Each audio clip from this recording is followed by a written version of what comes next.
왕십리교회에 있는 문영권 형제입니다. 성도님들이 오늘 2층을 이렇게 처음 그 첫 드리는 예배와 집회에 제가 말씀을 증거하게 돼서 정말 뜻깊은 자리에 오게 돼서 초청해 주셔서 감사드리고요. 주님께 감사를 드립니다. 성도님들이 특히나 한마음이 되어서 이 사실 힘든 공사를 짧은 시간 내에 이렇게 이루시는 것을 제가 옆에서 보면서 참 주님께서 함께 하신다는 생각이 들고요. 이 홀을 얻게 되는 그 과정들도 형제님들한테 들었는데 참 주님께서 모임에 함께 하시고 인도하신다는 생각을 많이 하게 됐습니다. 특별히 제가 대학로 모임에 애착이랄까요? 관심을 더 많이 갖는 이유는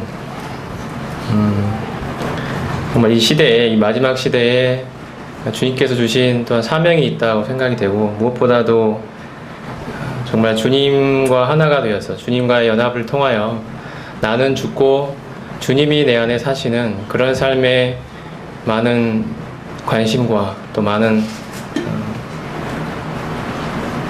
또 그런 사역의 방향을 그 방향에 맞추고 또 가려 하고 계신다는 그 사실들을 제가 알고 있기 때문에 정말 많이 기도가 되고 많이 관심이 가는 그러한 모임입니다. 계속 주님께서 함께 하시고 역사해 주시기를 간절히 기도하겠습니다. 오늘 제가 함께 나누고자 하는 주제는 다니엘에 관한 것입니다. 오전과 오후에 걸쳐서 다니엘 말씀을 가지고 하나님께서 이 마지막 시대에 가지신 경륜에 대해서 같이 살펴보면서 무엇보다도 하나님이 정말 하늘의 하나님이시라는 사실을 말씀을 통해 살펴보고자 합니다. 오늘의 주제는 하늘의 하나님입니다.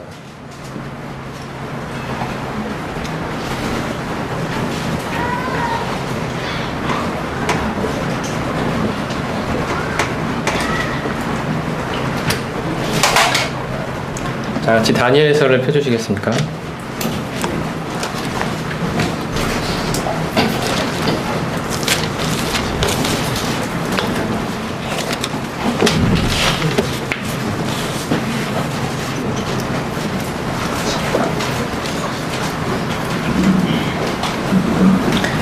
다 함께 다니엘서 1장 1절부터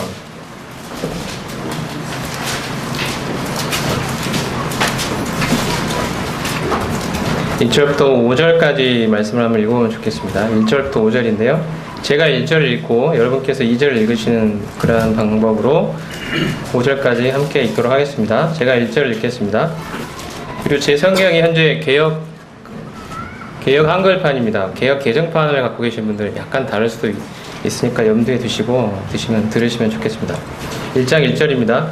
유다왕 여호야김이 위에 있은 지 3년에 바벨론 왕 느부갓네살이 예루살렘에 이르러 그것을 에워쌌더니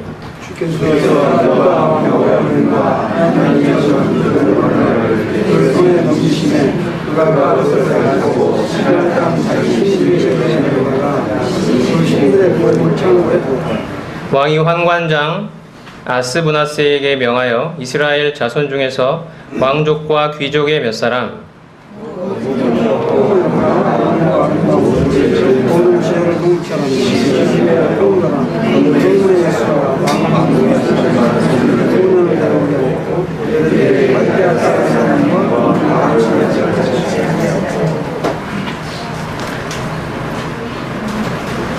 자, 5절이죠.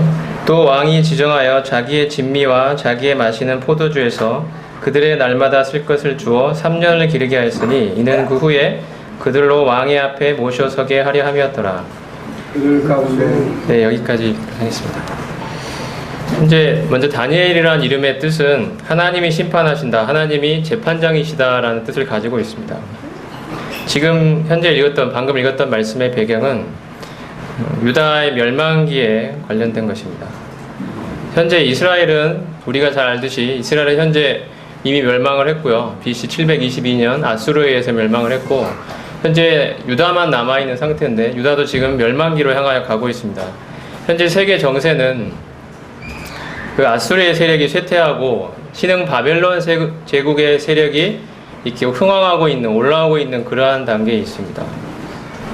현재 지금 다니엘이 바벨론의 포로로 끌려간 때는 BC 605년입니다. 근데 그 전에 무슨 일이 있었냐면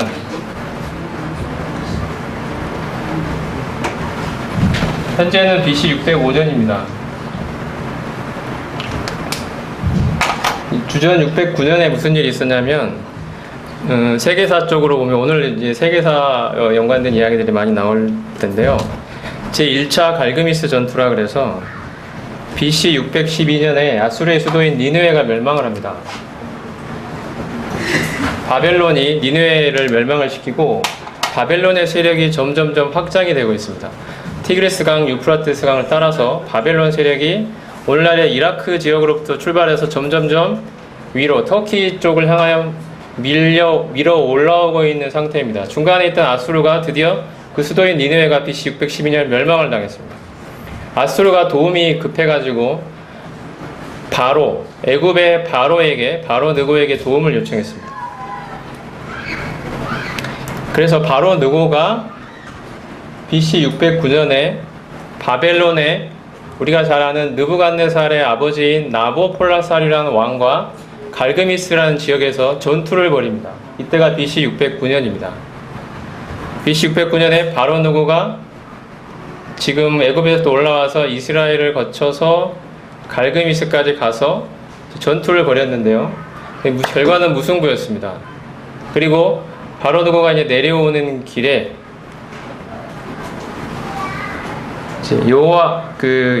여호야김 왕을 세우게 되는데요. 아까 그 바로 느고가 올라가는 길에 유다의 왕이었던 요시아가 바로 느고의 길을 가로막게 됩니다. 성경을 읽어보면 그때 요시아가 죽임을 당하게 되죠. 백성들이 요시아 대신에 여호와 아스라는 왕을 세우게 됩니다. 하지만 좀 전에 말씀드린 것처럼 바로 느고가 여호와 아스를 폐위시키고 여호야김이라는 왕을 세워놓고 애굽으로 다시 내려가게 됩니다. 그래서 현재 유다에는 여호야김이라는 왕이 이제 세워져 있는 상태입니다. 그게 이제 BC 609년에 일어났던 사건이고요. 지금 오늘 읽은 말씀의 배경과 직접적인 연관이 되는 BC 605년, 이때는 제2차 갈그미스 전투라고 불립니다. 이때는 느부갓네살, 이제 왕이 바뀌어가지고 바벨론 제국의 왕은 나보폴라살이 아닌 느부갓네살 그 아들의 왕으로 이제 이어져 있는 상태이고, 역시 바로 느고가 갈그미스에서 그 아들인 느부갓네살과 전투를 벌이게 되는데, 이때는 느부갓네살이 승리를 거두게 됩니다. 바로 느고가 이제 패하게 되죠. 이때 느부갓네살이 이제 패한 그 패주하는 바로 느고를 쫓아서 쭉 내려가다가 유다를 이제 쳐들어오게 되는데요. 유다에 쳐들어와서 다니엘을 비롯한 여러 포로들을 잡아가게 됩니다. 여호야김 왕 때죠. 왕은 여호야김이고 왕을 폐위시키거나 하지는 않았고요. 다니엘을 비롯한 여러 포로들을 잡아가는 상태가 됩니다. 이때가 이제 제1차 바벨론 포로라고 불리는 때입니다. 제2차 갈그미스 전투, 제1차 포로. 여러분 그 성경 역사를 보시면 유다가 멸망하는 과정에서 3번의 포로로 잡혀가게 되는데, 이때가 지금 1차 포로 사건입니다. 이때 다니엘이 잡혀갔습니다. 참고로 말씀드리면 그 이후에 BC 597년에 2차 포로로 잡혀가죠. 2차 포로. 이때는 그 여호야긴 왕과 우리가 잘 아는 예스겔이 잡혀가게 됩니다.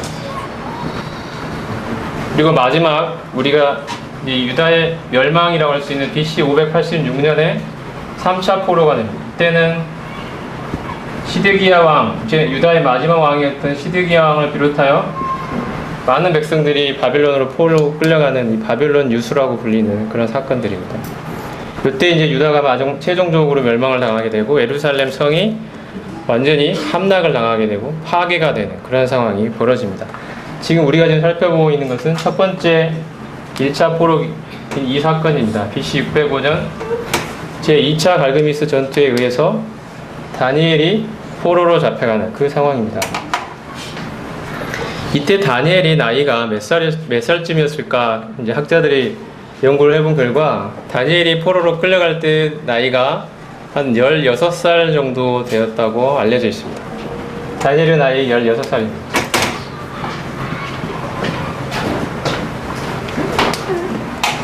우리로 치면 한 중학생, 고등학생 정도 나이에 포로로 잡혀가게 되는 상황이죠. 1장을 보면 이렇게 여호야김 3년에 BC 605년 다니엘의 나이 16살 때 바벨론이라는 정말 그 당시에 가장 강력한 제국을 이루고 있던 그러한 바벨론 제국의 포로로 끌려가는 어린 다니엘에 관한 이야기가 기록이 되어 있습니다. 우리가 잘 알듯이 다니엘은 바벨론의 포로로 끌려갔을 때 왕이 주는 그러한 진미를 먹지 아니하고 거절하고, 그게 율법에 어긋나기 때문에 거절하고 하나님 앞에서 믿음을 지키기 위해서 많은 노력을 했습니다. 우리가 이제 주일학교 때나 이럴 때 보면 다니엘이 왕이 주는 진미를 먹지 않고 또 뭐 나중에 보면 사자굴에도 들어가고 하는 일들이 이야기가 나오는데요. 자, 다니엘이 정말 그 무서운 나라, 정말 신분도 포로로 끌려가고 있는 이 상황에서 그 왕의, 그 강력한 통치권을 가진 왕의 명령을 따르지 않고 하나님 앞에서 그의 믿음을 지켰다는 사실은 굉장히 우리에게 신선한 충격과 도전이 됩니다. 정말 대단한 믿음이다라는 생각을 하게 됩니다. 나이도 16살에 불과한 그 어린 다니엘이 정말로 그 강력한 제국 최고 통치자의 명령을 거스릴 수 있었다는, 거역할 수 있었다는, 자기의 목숨을 건 행위를 했다는 이 사실만으로 우리에게 많은 도전이 되고 다니엘의 믿음이 칭송을 받게 되는데요. 오늘 제가 살펴보고자 하는 주제는 다니엘 혹은 다니엘의 세 친구의 그 놀랍고 엄청난 뛰어난 믿음에 있다기보다 제가 오늘 살펴보고자 하는 주제는 그들이 그토록 충성을 다 바쳤던 하나님이 어떤 분이신가를 살펴보고자 합니다. 말씀에서 과연 하나님은 어떤 분이셨길래 이들이 그토록 자신의 모든 것을 다 바쳐 충성할 수 있었는가? 과연 우리의 하나님은 어떤 분이시길래 그들로 하여금 그러한 믿음을 발휘하도록 하셨는가? 하나님은 도대체 우리에게, 오늘날 우리에게도 어떠한 하나님이신가? 그 사실을 살펴보고자 합니다. 자, 1장은 배경에 해당이 되고요. 자, 2장으로 넘어가겠습니다.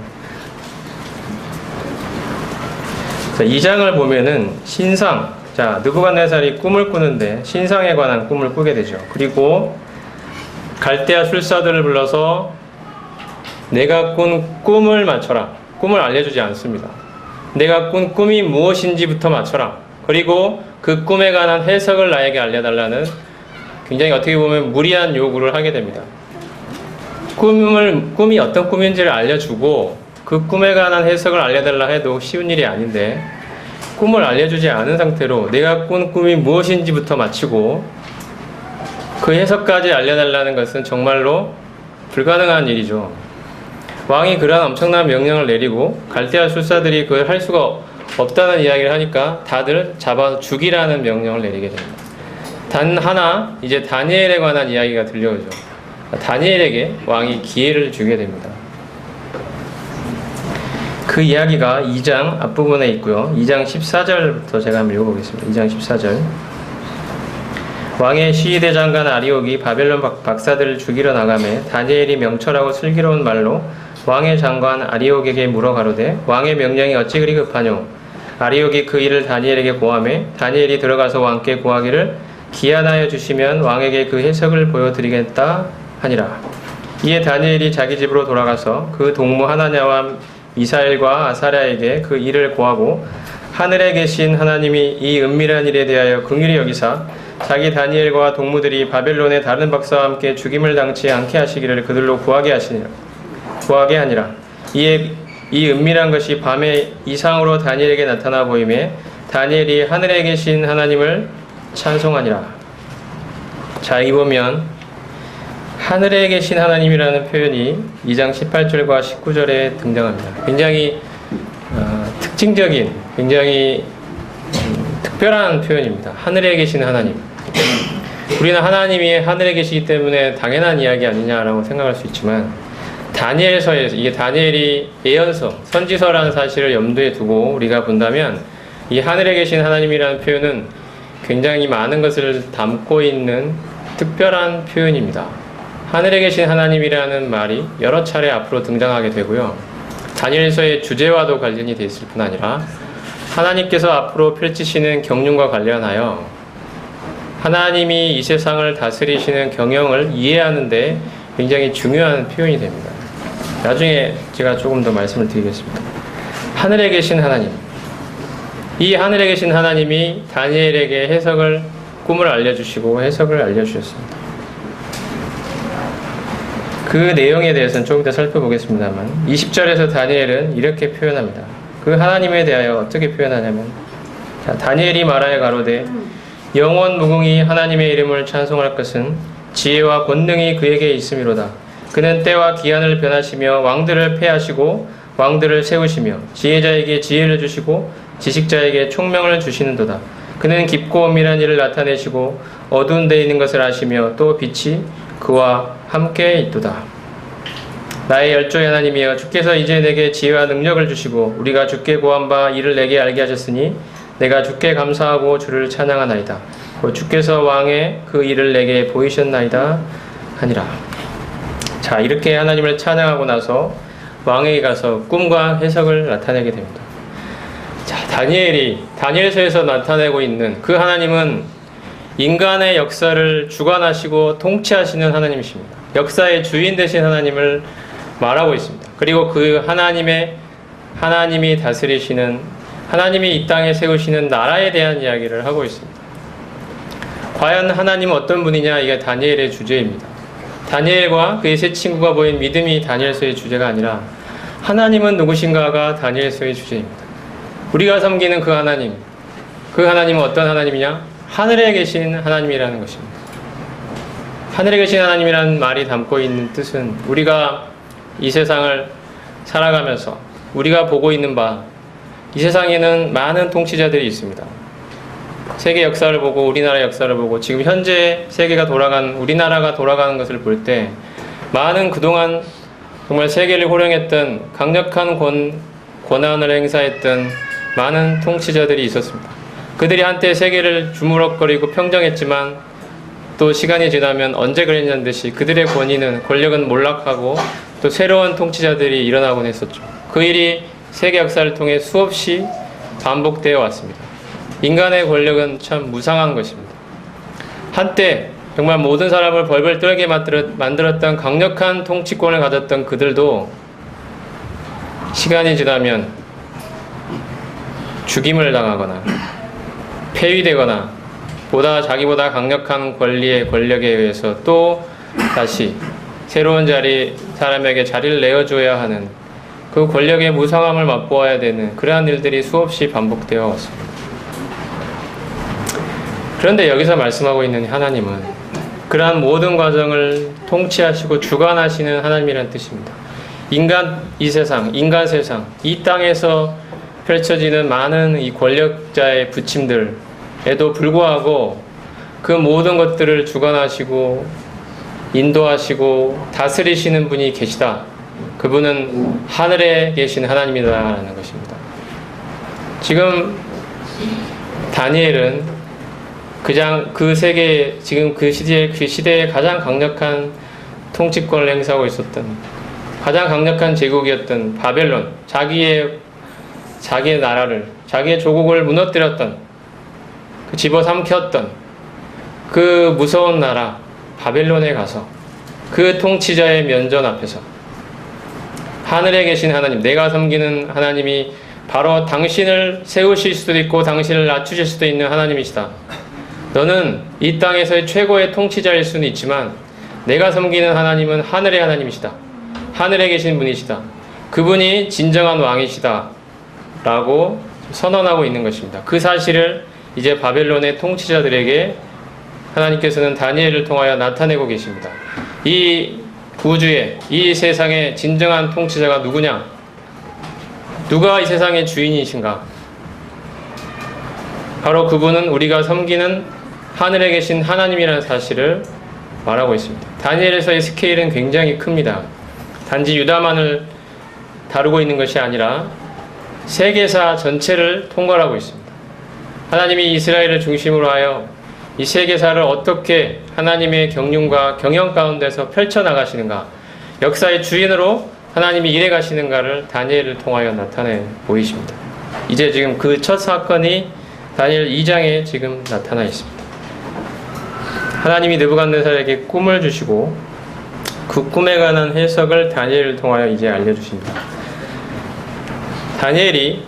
하나님이 다니엘에게 알려주셨던 느부갓네살의 꿈은 신상에 관한 꿈이었습니다. 우리가 그 꿈이 무엇인지를 본다면 31절부터 나와 있는데요. 자, 그 위에 있는 28절에서 또 다니엘이 이렇게 합니다. 오직 은밀한 것을 나타내실 자는 하늘에 계신 하나님이시라. 그가 느부갓네살 왕에게 후일에 될 일을 알게 하셨나이다. 왕의 꿈, 곧 왕이 침상에서 뇌 속으로 받은 이상은 이러하니이다. 하늘에 계신 하나님이라는 말씀이 또 나오죠. 자, 그리고 나서 다니엘이 말하고 있는 그 하나님이 보여주신 해석은 이렇습니다. 31절부터 보면 나와 있습니다. 왕이여, 왕이 한 큰 신상을 보셨나이다. 그 신상이 왕의 앞에 섰는데 크고 광채가 특심하며 그 모양이 심히 두려우니 그 우상의 머리는 정금이요 가슴과 팔들은 은이요 배와 넓적다리는 노시요 그 종아리는 철이요 그 발은 얼마는 철이요 얼마는 진흙이었나이다.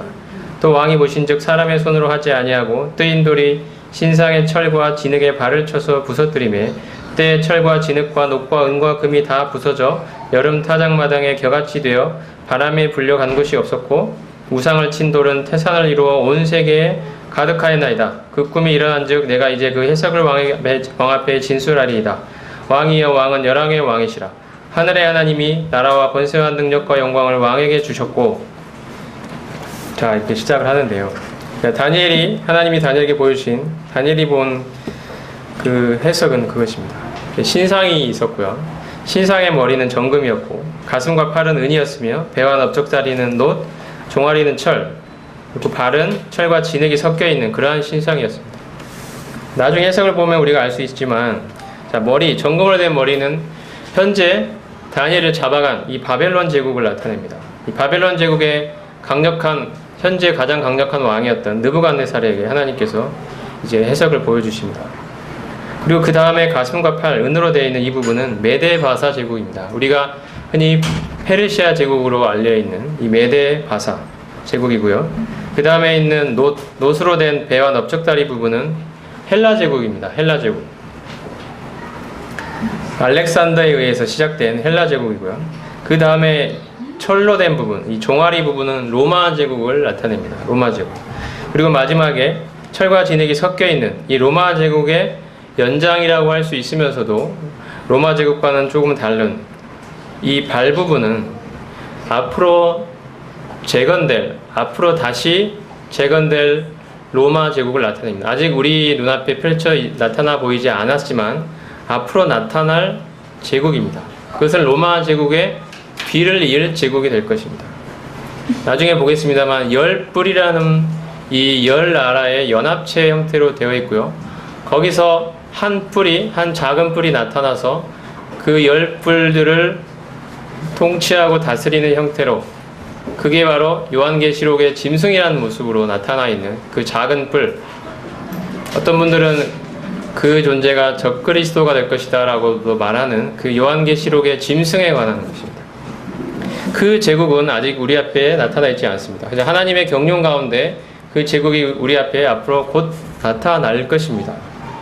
그러한 이야기를 지금 하나님께서는 다니엘을 통하여 지금 다니엘서 아까 말씀드린 대로 거의 주전 7세기에서 6세기로 넘어가는 그 시점에 하나님께서는 다니엘을 통하여 이미 앞으로 나타나지도 않았을 때, 바사 제국이, 헬라 제국이, 로마 제국이, 앞으로 재건될 로마 제국이 나타나지도 않았을 때 하나님께서는 미리 다니엘을 통하여 이 역사의 진정한 주인이 누구며, 지금 네가 떵떵거리고 네가 온 역사의 주인처럼 하고 있지만 사실은 이 하늘의 하나님께서 바벨론 왕 느부갓네살에게 다스릴 수 있는 통치권을 주신 분이라는 사실을 하나님께서 다니엘을 통하여 나타내 주십니다. 우리는 살아가면서, 이 세상을 살아가면서 이 세상의 권력에 의해서, 이 세상의 세력에 의해서, 이 세상에 일어나고 있는 많은 세상에서 권력이 있고 돈이 있고 권세가 있고 명예가 있고 많은 것을 가진 것처럼 보이는 사람들에 의해서 그런 사람들에 섞여 살아가면서 때로 우리는 초라해 보이고 아무것도 없는 것 같고 때로는 그들에 의해서 피해를 받기도 하고 그들에 의해서 이렇게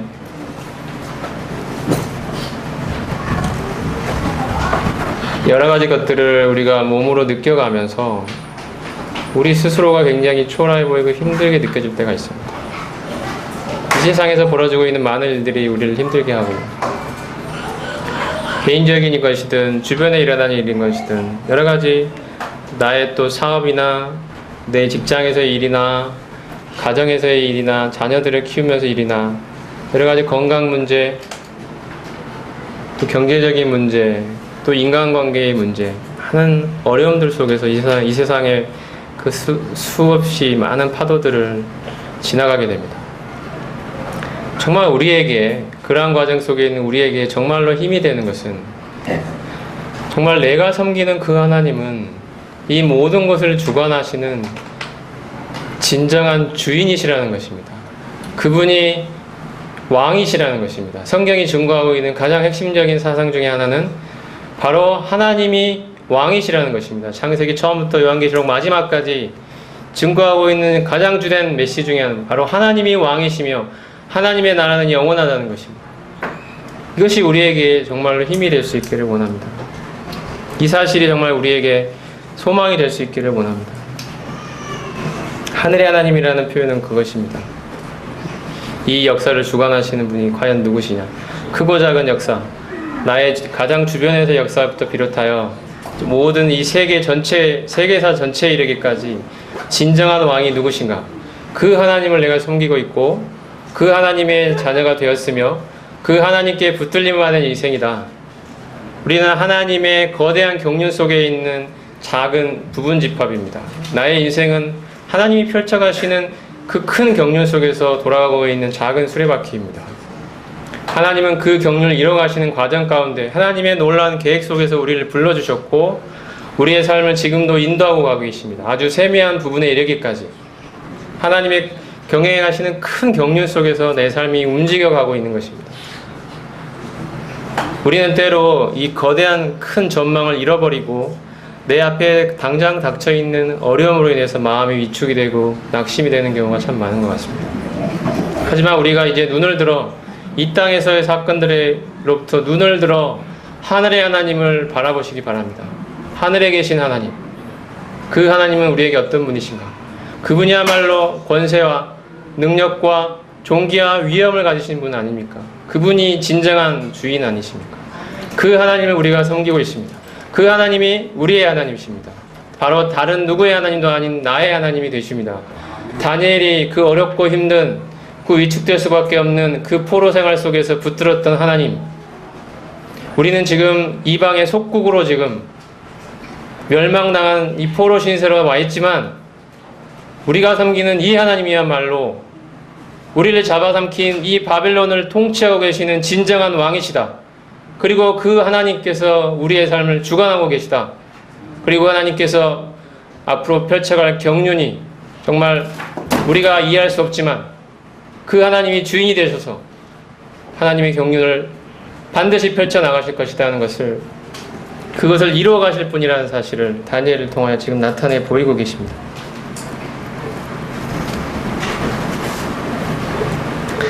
우리가 잘 아는 우시야 왕이 있습니다. 역대하 26장을 보면 우시야 왕에 관한 이야기가 나오는데 이사야 6장에 보면 이사야가 부름받을 때 이런 말씀이 있습니다. 우시야 왕이 죽던 해에 내가 눈을 들어본즉 주께서 높이 들린 보좌에 앉으셨는데 라면서 하고 시작을 합니다. 이사야 6장이죠. 하나님 주변에 모시고 섰던 그 천사들이 거룩하다 하나님을 찬양하고 정말 그 영광이 성전 문지방에 가득했던, 그 영광이 넘치고 넘쳤던 그 하나님을 이 이사야는 눈을 들어 바라보았습니다. 하늘의 하나님을 본 것입니다. 이 땅에서 어떤 일이 있었습니까? 우시야 왕은 하나님께서 그로 하여금 강성하게 해주셔서 굉장히 많은 나라들을 정복하기도 하고 나라를 강하게 이끌었던 왕이었습니다. 하나님이 그에게 태평성대를 허락하셨고 강력한 왕국을 허락해 주셨습니다. 근데 이 우시야 왕이 마지막에 교만해져 가지고 하나님을 의지하지 않고 자기의 왕권, 자기의 권세를 자랑하기 시작했습니다.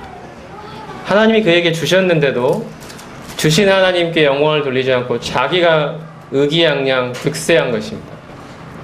그래서 하나님께서 금하셨는데 자기가 제사장의 역할까지 하려다가 성전에 들어갔다가 자기가 제사를 드리려다가 하나님이 치셔가지고 문둥병이 걸리게 됩니다. 문둥병이 걸려서 나중에 왕들이 장사되는 죽었을 때 장사되는 그 다윗궁에도 장사되지 못하고 문둥병이 걸려있는 동안 자기의 아들인 왕자 요담이 대신 다스렸던 그 치욕을 겪어가면서 이제 마지막 말년을 보내게 되는 그 왕이 우시야 왕입니다. 한때는 떵떵거리며 살았지만 말년에 비참해진 모습으로 쓸쓸한 최후를 보냈던 그 왕이 죽던 해에 하나님이 이사야를 부르셨습니다. 이 세상 권세는 얼마나 허망한 것이냐, 얼마나 무상한 것이냐. 한때 온 나라를 호령했던 그 권세자가 마지막에는 비참한 모습으로 쓸쓸하게 최후를 맞이했던 그 왕이 죽었던 그 해에 하나님은 이사야로 하여금 눈을 들어 하늘의 하나님을 보게 하신 것입니다. 하늘의 하나님. 이 무상하게 변해가는 이 세상의 그 권 통치자들을 세우기도 하시고 낮추시고 또 하시는 그 변함없는 하나님을 하늘을 들어 본 것입니다. 눈을 들어서 하늘에 계신 그 하나님, 변함없으신 분, 이 세상에 있는 모든 것들을 주관하고 높이기도 하시고 낮추기도 하시는 그 권세를 가지신 분, 그 하나님을 바라보면서 드디어 하나님께서 이사야에게 사명을 내려주십니다.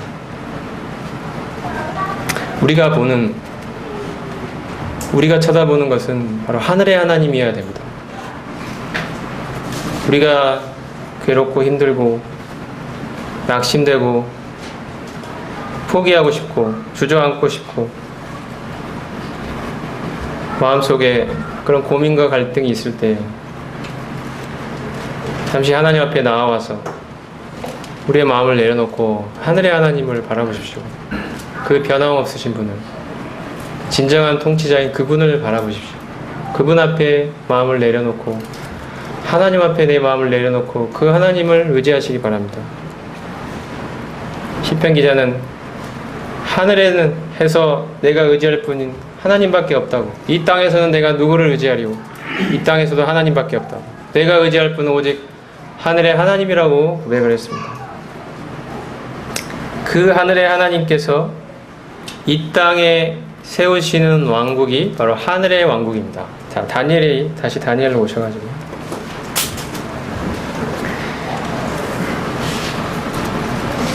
3장으로 넘어가겠습니다. 그 이야기를 좀 이따 드리기로 하고요. 자, 아까 2장에서 뜨인 돌이 시상의 발을 쳐서 부수고 온 세상에 가득했다고 되어 있는데요.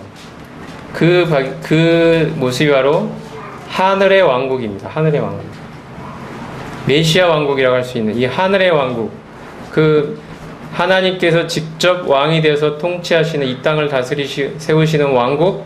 그게 이제 하늘의 왕국입니다. 그것이 예수님께서 맨 처음에 공생애를 시작하시면서 회개하라, 우리말 성경엔 천국이 가까웠느니라 하셨지만 정확하게 번역을 하면 회개하라, 하늘의 왕국이 가까웠느니라고 말씀하셨습니다. Kingdom of Heaven입니다. 하늘의 왕국. 그게 바로 이 다니엘에서 말하는 하늘의 하나님이 직접 이 땅에서 왕으로 통치하시는 왕국을 말합니다. 하늘의 왕국. 즉 우리가 이해하는 바 메시아 왕국이며 나중에 세워질 천년왕국 같은 말입니다. 마태복음에 있는 우리말 성경의 천국이라고 번역된 것은 우리가 나중에 죽었을 때 하늘나라 가는 그 천국이 아니고 번역을 조금 더 정확하게 했으면 하는 아쉬움이 있습니다. 킹덤 오브 헤븐입니다. 하늘의 왕국입니다. 이 다니엘이 말한 바 하늘에 계신 하나님이 직접 이 땅을 통치하시는 왕국, 그 하나님이 세우시겠다고 하시는 왕국입니다. 여기서 말하는 우상을 친 돌이 태산이로 온 세계에 가득했던, 하나님의 왕권이 온 세계에 가득 넘치는, 진정으로 내 눈앞에서 하나님이 진정한 이 땅의 통치자임을 가시적으로 보여주시는 왕국, 그 왕국이 하나님이 이루시겠다고 말씀하신 구약 성경의 주제입니다. 자, 그래서 3장으로 넘어가 보면요, 자, 2장은 거기에 대한 이야기를 도입처럼 하고 있고, 자, 3장에 보면 다니엘의 세 친구 이야기가 나오는데요, 우리가 알듯이 느부갓네살이 금으로 신성을 만들어 놓고 섬기라고 합니다. 절하라고. 절하지 않으면 어떻게 한다고 했죠? 풀무불, 극렬히 타는 풀무불에 던져서 죽이겠다고 위협했던 바로 그 사건이 있었을 때, 우리가 알듯이 다니엘의 세 친구는 자기의 목숨을 걸고 그 신상에 절하지 않습니다. 왕이 여러 많은 사람들 중에 자기를 도와 제국을 통치하도록 높은 권세를 주었던 그들이었음에도 불구하고 그 왕의 명령, 신상에 절하라는 명령에 따르지 않고 그 왕의 명령을 거역하고 자기의 목숨을 걸고 그 풀무불에 던져지게 됩니다. 이 사건이, 자, 이들이 했던 이야기는 이것입니다. 자, 17절을 보겠습니다. 3장 17절. 만일 그럴 것이면 왕이여, 우리가 섬기는 우리 하나님이 우리를 극렬히 타는 풀무불 가운데서 능히 건져내시겠고 왕의 손에서도 건져내리이다. 그리 아니하실지라도 왕이여, 우리가 왕의 신들을 섬기지도 아니하고 왕의 세우신 금신상에게 절하지도 아니할 줄을 아옵소서. 우리는 이 도대체 다니엘의 세 친구가 얼마나 큰 믿음을 가졌는가, 여기에 굉장히 우리는 매료됩니다. 이들이 가졌던 믿음을 나도 가질 수만 있다면 참 좋겠다. 이들이 가졌던 타협 없는 믿음, 그 목숨의 위협 앞에서도 믿음을 끝까지 지켰던 그들이 가졌던 그 믿음을 나도 소유할 수 있다면 얼마나 좋겠는가, 이런 생각을 많이 합니다. 근데 우리가 좀 시선을 바꿔서 우리가 여기서 봐야 될 것은, 다니엘서를 통하여 하나님이 우리에게 전달해 주시는 것은 그들의 뛰어나고 위대한 믿음이 아니라 그들이 자기의 목숨을 바쳐가면서 절대적인 충성을 바칠 수 있었는가, 하나님은 도대체 어떠한 분이기에 그들이 그렇게 할 수 있었는가 하는 것입니다. 도대체 하나님은 어떠한 분이기에 그들이 자기의 목숨을 초계같이 버려가면서 절대적인 충성을 바칠 수 있었는가 하는 것이 이 여기서 말하고자 하는 주제입니다. 우리가 알듯이 하나님께서 그들을 극렬히 타는 풀무불 가운데서 건져내 주시죠. 그슬린 흔적 하나 없이 하나님께서 건져내 주십니다. 자, 그리고 나서 느부갓네살 왕이 깨닫게 된 것이 있는데요, 여기가 이제 다니엘서의 포인트입니다. 3장에 보면 3장 28절 보죠. 느부갓네살이 말하여 가로되 사드락과 메삭과 아벳느고의 하나님을 찬송할지로다. 그가 그 사자를 보내사 자기를 의뢰하고 그 몸을 버려서 왕의 명을 거역하고 그 하나님 밖에는 다른 신을 섬기지 아니하며 그에게 절하지 아니한 종들을 구원하셨도다. 그러므로 내가 이제 조서를 내리더니 각 백성과 각 나라와 각 방언하는 자가 무릇 사드락과 메삭과 아벳느고의 하나님께 설만이 말하거든 그 몸을 쪼개고 그 집으로 걸음돌을 삼을지니 이는 이같이 사람을 구원할 다른 신이 없음이니라 하고, 이 내용입니다. 하나님은 이런 하나님이라는 것입니다. 정말로 절대적인 충성을 바칠 만한 분이라는 것입니다. 하나님은 그 권세와 그 권력을, 진정한 힘과 통치권을 가지신 주인이시라는 것입니다. 그분이 왕이시라는 것입니다. 사실 느부갓네살이 배워야 했던 것은 그것입니다. 내가 왕이 아니라 하나님이 왕이시구나. 지금 오늘날로 치자면 미국, 세계에서 가장 강력한 나라라고 하는 미국, 그 다음에 요새 넘버 2로 뜨고 있는 중국, 그 다음에 유럽연합, 이런 나라들을 다 합쳐놓은 나라보다 강력한 제국이 당시 바벨론 제국이었습니다. 세계 초유일의 슈퍼파워였습니다. 다른 나라는 감히 근접할 조차 없었던, 당시 모든 나라들이 그 나라의 권력 앞에 굴복해야 했던, 속국으로 살아가야 했던 최고의 왕국이었습니다. 그 나라를 다스리는 통치자 느부갓네살, 감히 그 어느 누구도 그 권력 앞에 도전할 수 없었던 무시무시한 통치자였습니다. 근데 그 권력 앞에 자기의 목숨을 초계같이 던졌던 세 사람이 있었습니다. 다니엘의 세 친구 사드락, 메삭과 아벤노고.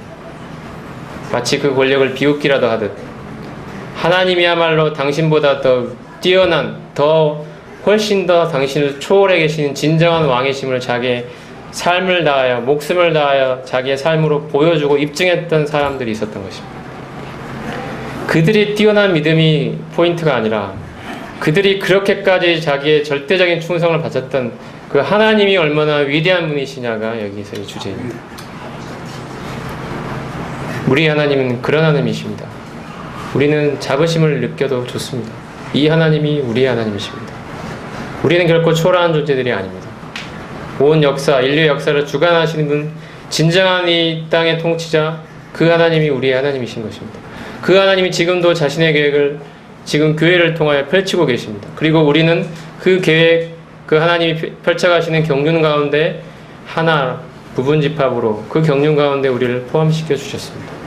이것이 얼마나 놀라운 은혜입니까? 하나님이 펼쳐가시는 그 크고 위대한 경륜 안에 우리는 들어와 있는 것입니다. 은혜로, 감사하게도. 그리고 그 하나님이 나의 개인적인 삶에까지 관심을 갖고 자기의 큰 경륜 가운데서 내 삶의 발자국 하나하나까지 인도해 가신다는 것이 성경의 진술입니다. 성경에서 말씀하고 있는 하나님의 다루심입니다. 우리를 향한.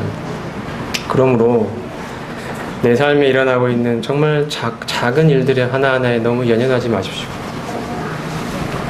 그 일 하나하나에 너무 실망하지 마십시오. 우리가 믿고 섬기는 하나님은 인류 역사에 주관해 가시는 진정한 통치자이십니다.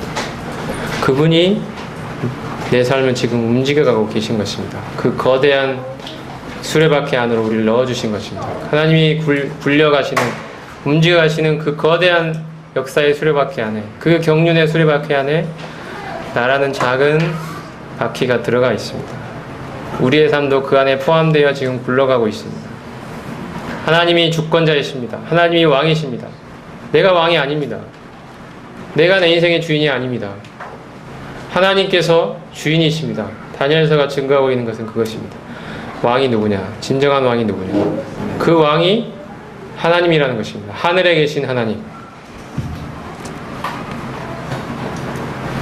이것이 3장에서 보여주고 있는 것이고요. 4장을 보면 느부갓네살이 두 번째 꿈을 꾸는데 나무 꿈을 꿉니다.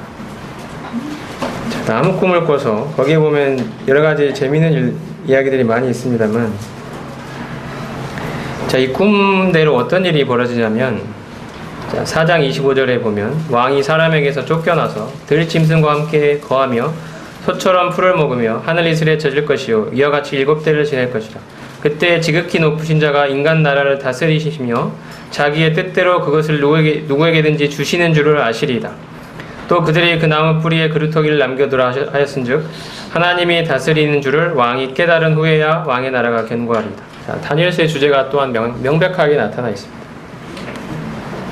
자, 느부갓네살 왕이 왕궁에서 쫓겨나서 들짐승처럼 7년간을 밖에서 풀 이슬을 먹으며 들짐승과 함께 미친 사람처럼 지내게 됩니다. 7년간이나. 그동안에 그가 깨달아야 하는 것은 진정한 왕은 내가 아니라 나는 한순간에도 이렇게 내쫓김을 당해서 진짜 초라하고 정말 인간 이하의 짐승과 같은 삶을 살 수도 있는 그러한 존재밖에 안 되는 것이고, 진정한 왕은 하나님이시라는 사실을 이 사람이 깨달은 후에야 자기 원래의 자리로 하나님이 회복시켜 주신다는 것이었습니다. 하나님이 다스린다. 누가 다스린다고요? 하나님이 다스리신다는 것입니다. 우리의 개인적인 삶뿐 아니라 온 인류의 역사를 하나님이 다스리십니다. 하나님이 다스리십니다. 자, 거기 26절에 보면 하나님이 다스린다고 되어 있고요. 그 하나님이 제 성경에는 이 각주가 달려있고 하나님이 해가지고 하늘이라고 되어 있습니다. 하늘이 다스린다. 하늘이 다스리는 왕국이 하늘의 왕국입니다.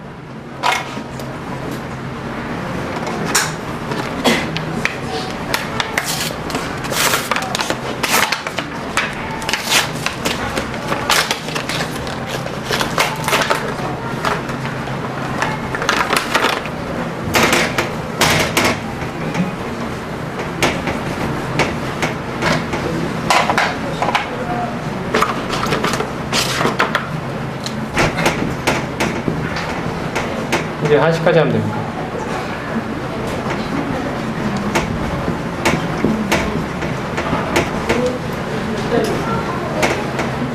하늘의 왕국입니다. 하늘이 다스리는 왕국. 근데 이게 이 땅에 있게 됩니다. 이 땅에 있는 하늘이 다스리는 왕국. 그게 예수님이 이 땅에 오셔서 말씀하셨던 회개하라 하늘의 왕국이 가까웠느니라 말씀하셨던 그 왕국입니다. 그게 그 천국이 우리가 죽어서 가는 그 하늘나라라면 예수님이 그 하늘나라는 항상 있었거든요. 그때 예수님이 와서 그 나라가 가까워졌다, 이제 가까워졌다라고 말씀하실 이유가 없습니다. 그 왕국은 언제나 있었습니다. 그 하늘나라라면, 그 말씀하신 게 그 나라라면, 그 나라가 가까웠다라고 말할 수 있었던 그 나라는 바로 이 하늘의 왕국입니다. 다니엘서에 나와 있는 하늘이 다스리는 왕국입니다. 다시 말하면 하늘의 하나님, 이 하늘의 하나님이 다스리시는 그 왕국이 이 땅에 펼쳐질 그 날이 가까웠으니 회개하라는 것입니다. 그 나라에 들어가려면 회개해야 됩니다. 자기의 죄를 하나님 앞에서 뉘우치고 그 죄사함을 받은 사람만이 이 하늘의 왕국에 들어갈 수 있습니다. 나중에 이제 오후에 제가 살펴보겠습니다만 하나님의 경륜을 쭉 살펴봤을 때 하나님 앞에서 자신의 하나님의 왕되심을 사실은 부인하고 살아왔던 자신의 삶을 회개하지 않은 사람은 이 하나님이 직접 이 땅에서 다스리시는 세우시는 이 나라에 들어갈 자격이 없습니다. 들어갈 수가 없습니다. 자신의 죄된 삶을 회개하고 예수 그리스도를 믿은 자만이 이 나라에 들어갈 수 있습니다. 하나님께서 이스라엘 향하여 펼치시는 그 경륜 속에서도 하나님이 이 나라에 들어가게 하실 백성은 이스라엘과 이방인들로 구성이 되는데 그 나라의 백성들은 자신의 죄를 회개해야 됩니다. 예수님께서 초림하셨을 때 이 왕국을 이 땅에 세우려 하셨습니다. 그 왕국을 세우러 오셨던 것입니다. 근데 백성들이 거절했습니다. 자신의 땅에 왔음에 자기 백성이 영접지 않았다고 했습니다. 그게 말씀하는 자기 백성은 이 왕국의 백성으로 삼으려고 했던 그 이스라엘 사람들을 가리키는 것입니다. 그 이스라엘 사람들이 회개하지 않았습니다. 내가 왜 죄인이냐? 나는 아브라함의 자손이다. 나는 의인이다.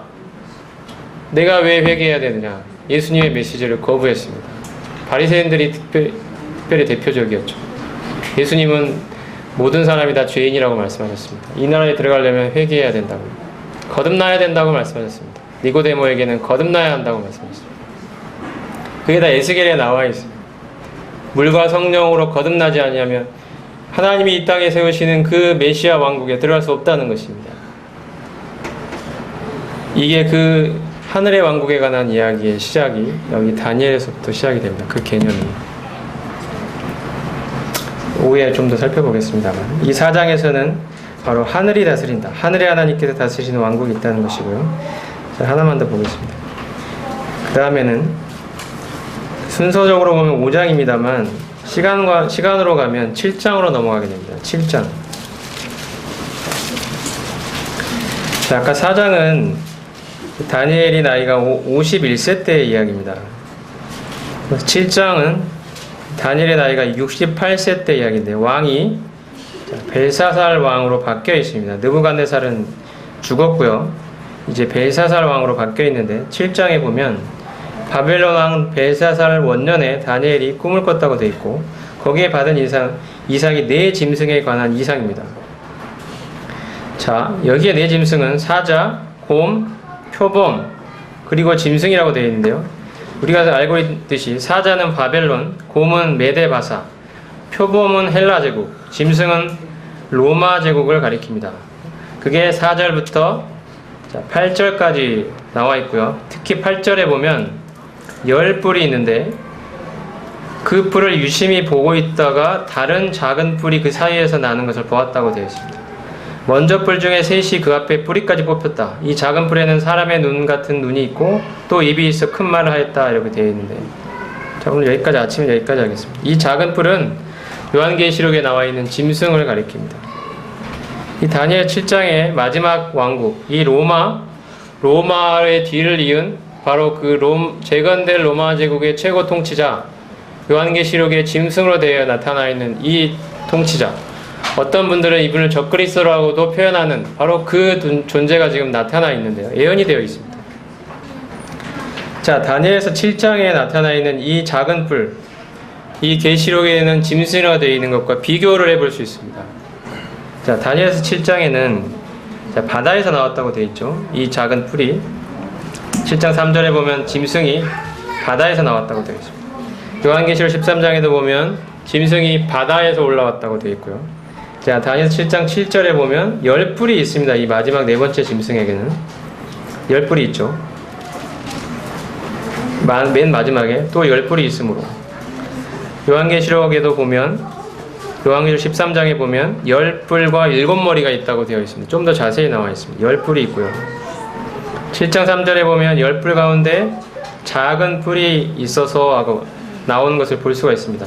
7장 7절에, 7장 7절과 8절이죠. 아까 봤듯이. 근데 계시록에는 그게 기록이 되어 있지는 않습니다. 계시록에는 작은 뿔로 되어 있지 않고 짐승 그 자체로 나타나 있습니다.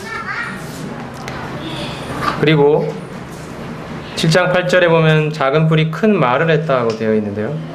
요한계시록의 13장에 보면 그 짐승이 큰 말과 참남한 말을 했다고 되어 있습니다.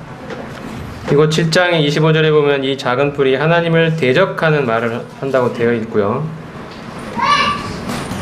지극히 높으신 자를 대적한다고 되어 있죠. 7장 25절에 보면. 요한계시록에 있는 짐승도 지극히 높으신 자를 대적하여 스스로를 높였다라고 되어 있습니다. 그리고 7장 25절에 보면 이스라엘을 괴롭게 하여 한때와 두때와 반때 동안 괴롭게 한다고 되어 있습니다. 즉 3년 반입니다. 한때, 두때, 반때는 1년, 2년, 반년 하면 3년 반이죠. 개월수로 하면 42개월. 요한계시록에는 이 짐승이 이스라엘을 42개월 동안 괴롭힌다고 되어 있습니다. 지금 요한계시록을 우리가 나중에 볼 건 아닙니다만, 요한계시록에 나와 있는 이 짐승이라는 존재와 다니엘서에서 지금 말하고 있는 이 작은 뿔이 겹친다는 사실을 우리는 알 수 있습니다. 사실은 동일한 존재입니다.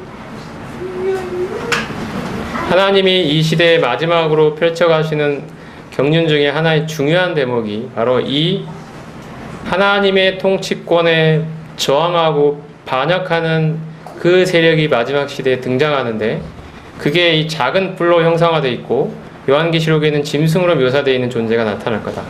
근데 하나님이 이 작은 뿔마저 멸망시키신다. 그런 경륜이 나타나 있습니다. 전국적으로 하나님 스스로의 통치권을 확증하신다는 것이죠. 이 무시무시한 권세를 가진 이 존재마저도 하나님은 물리치고 멸망시키신다는 사실이 기록되어 있습니다. 시간 관계상 8장부터는 오해하겠습니다. 7장까지를 정리해보면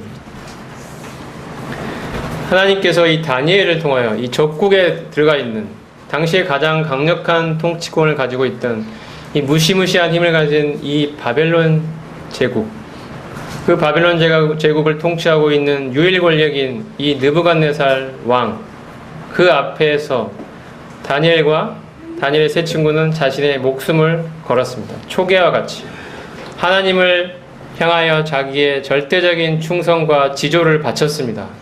믿음을 결코 타협하지 않았습니다. 그들이 그렇게 할 수 있었던 그 배경에는, 그 원동력에는 바로 하나님이 계셨습니다. 하나님이 이 지금 강력해 보이는 이 바벨론 왕도 하나님이 세우시고 하나님이 낮추시고 하실 수 있는 힘이 하나님께 있다. 하나님이 인류 역사의 주인이시다. 하나님이 그 큰 경륜으로 지금 인류 역사를 경륜 가운데 펼쳐가고 인도해가고 계시다. 주인은 하나님이시다. 하나님이 진정한 왕이시다. 그 하나님의 계획 안에 우리 유다 민족이 들어있고 내가 들어있다. 그러니 그 하나님께 내가 절대적인 충성을 바치지 않을 수 있겠는가? 그 하나님, 그 계획 안에 포함되어 있는 나라는 인생, 이 인생은 하나님의 손에 붙들림 받은 인생이다. 그 하나님이 주인이시다. 내가 내 인생의 주인이 아니다. 그 하나님께, 그 위대하신 하나님께 모든 권세와 능력이 있다고 우리가 예배 시간에 찬양하에 맞이 않는 그 하나님께 우리가 진정으로 내 삶을 바쳐야 된다는 것입니다. 하나님은 정말로 위대하십니다. 하나님은 크십니다. 하나님은 존귀하십니다. 하나님은 어미하십니다. 하나님이 진정으로 하늘에 계신 하늘의 하나님이십니다. 이 온 땅을 주관하고 지배하고 통치하시는 분이십니다. 그 하나님이 바로 내가 섬기는 하나님이십니다. 그 하나님이 우리의 삶에도, 그 하늘의 하나님께서 우리의 삶에, 이 작은 삶에도 개입하시고 역사해 주셔서 구원해 주시고 하나님을 만나게 해주시고 그 하나님의 경륜 가운데 우리를 포함시켜 주셨습니다. 그 큰 은혜를 우리에게 베풀어 주셨습니다. 이 하나님께 우리의 삶을 바치는 것이 마땅치 않겠습니까? 그 하나님이 우리의 하나님이십니다. 우리가 이 하나님께 자부심을 느껴도 되지 않겠습니까? 이 세상에 휩쓸리며 흔들리며 살아가야 되겠습니까? 하나님이 주인이신데, 내가 섬기는 분이 그러한 분이신데, 내가 어떻게 의기소침하게 실망 속에서 살아갈 수 있겠습니까? 좌절 속에서 살아갈 수 있겠습니까? 하나님은 하늘의 하나님이십니다. 그분이 진정한 왕이십니다. 통치자이십니다. 우리는 그분의 자녀입니다. 이러한 믿음으로 우리가 하나님을 귀하게 여기고 그분을 존귀하게 여기는 믿음으로 우리가 이 세상 마지막 시대를 살아간다면, 하나님이 펼쳐가시는 이 마지막 시대의 경륜 속에서 우리가 그 경륜을 이해하고 하나님께 영광을 돌리며 살 수 있다면, 하나님이 우리의 삶을, 또 여기에 모여있는 대학로 모임을 축복하실 것이라고 믿습니다. 기도하겠습니다.